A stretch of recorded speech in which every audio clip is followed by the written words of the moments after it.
Seeing a moose out and about in the UP is always exciting, and the chances of seeing one are much better now thanks to a DNR project that happened 30 years ago. TV6's Rebecca Himmelstein tells us more about the historic moose lift of 1985 and where the population stands today. That's the way! That's the way!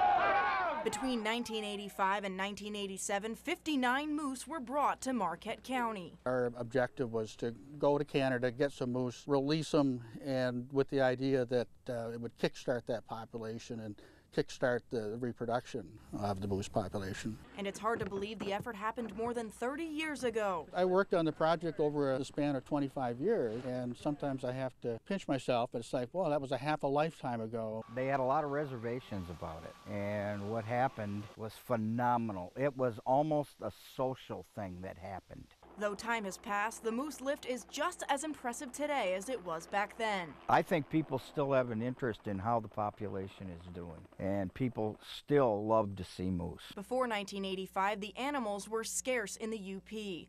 But since the moose lift, that number has grown substantially. It is a good feeling right now just to be able to be talking with you and talking about moose that are here 30 years later after the first moose lift. In 1997, DNR surveys found about 130 moose in the western UP.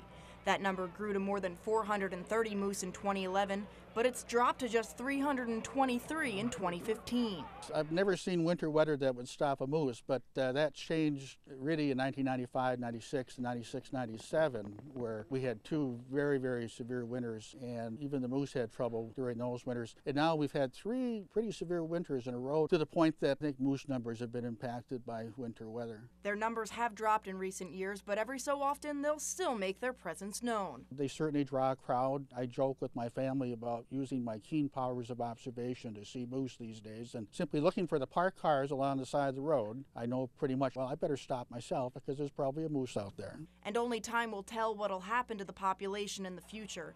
But without the moose lift, there might not have been a population to monitor. Let's see what happens after another 30 years, or what happens by the end of the century. Rebecca Himmelstein, TV6 News, Marquette County.